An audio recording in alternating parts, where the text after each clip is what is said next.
Amanhã, terça-feira, será retomado o julgamento do ex-presidente Bolsonaro com a perspectiva aí de uma conclusão com a provável condenação essa semana ainda. Qual a sua opinião sobre o processo em si? Na sua avaliação, há elementos para condenar Bolsonaro por golpe de Estado, por abolição do Estado de Direito, ou realmente existe uma ditadura da toga, uma tirania, exageros, perseguição, como dizem os bolsonaristas? Como é que você e o Missão, de maneira geral, se posicionam nesse tema que eu acho que é o tema mais relevante aí, talvez, dessa semana ou desse mês? Esse é aquele tema que quando você tem bom senso, você apanha de todos os lados, né? Na prática, eu considero o inquérito do Alexandre de Moraes e a forma como tudo isso se deu, as investigações se deram, arbitrário para dizer o mínimo, né? Assim, houve alguns casos envolvendo investigados no dia 8, que tá, vamos dizer, conexo a essa história toda, que não tiveram direito de defesa. Isso foi cerceado a eles. Ao mesmo tempo, eu acredito nas provas, eu vi as provas, eu vi o processo, eu vi todos os elementos ali presentes. O Bolsonaro, de fato, não estava, vamos dizer, se reunindo todas aquelas 13, 14, 15 vezes com generais, com minuta e tudo isso, com provas, vamos dizer, claras sobre, aconteceu a reunião, os caras pegaram os dados do celular, as conversas, os depoimentos, pra tomar um cafezinho com eles, né? E isso também está conectado com todas as outras ações tomadas pela equipe ao redor dele, né? Eu gosto muito que os bolsonistas criticam, por exemplo, não tem provas. Esse é um argumento que os petistas usavam durante a prisão do Lula, e eu acho também engraçado porque todos nós, da direita, defendemos à época a teoria do domínio do fato, quando houve a prisão dos partícipes do Mensalão, dizendo, olha, o Lula sabia, o Dirceu sabia, não adianta ele ficar fingindo que não tem prova. Hoje, esse mesmo argumento é usado mais à direita, de uma maneira, a meu ver, cínica, tá? Então, havia elementos, mas a forma também importa. A forma não joga a favor. E aí entra o outro problema. O Alexandre de Moraes disse que tudo isso foi feito para proteger a democracia, faz parte de um conceito de democracia militante. A democracia criando seus próprios instrumentos, anticorpos para sobreviver aos seus inimigos, Karl Popper pra cá, não sei o quê. Mas no fim do dia, continua o inquérito até hoje, os superpoderes continuam, e aí foi criada uma estrutura anômala dentro do Estado brasileiro, no topo do Estado brasileiro,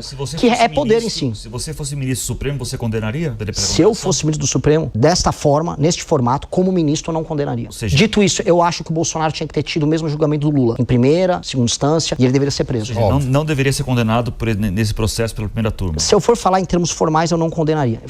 Estritamente formais. O Bolsonaro tentou um golpe de Estado. É a questão central, o Bolsonaro tentou um golpe de Estado. O problema é que, em termos estritamente formais, eu não considero que ele foi minimamente, vamos dizer, o processo em si. Ele não foi normal, ele foi um processo de exceção. A não ser que a gente considere que nós temos que ter um tribunal e um modelo de atuação por exceção. Que é isso. O argumento deles, no fundo, não, isso está, a Constituição permite, mas na prática o que a gente está vendo é a criação de um sistema próprio para defender a democracia. Isto é anômalo. Isso tem que ser entendido que é anômalo. E por isso que é uma posição que eu vou apanhar dos dois lados. Não é que ninguém vai concordar comigo. Na prática, o Bolsonaro tentou um golpe de Estado. Todo mundo sabe que o Bolsonaro tentou um golpe de Estado. Agora, a forma importa. Muito. E mais, esse inquérito vai terminar depois? Ou a democracia vai precisar ser defendida de maneira anômala por mais anos? Anos a fio a gente vai ter que ficar vendo a democracia sendo defendida. Qual vai ser o próximo passo para a democracia ser defendida? Criação de uma polícia ligada aos defensores da democracia? E isso é um problema concreto. Foi uma caixa de Pandora que abriram. E como é que a gente resolve isso depois?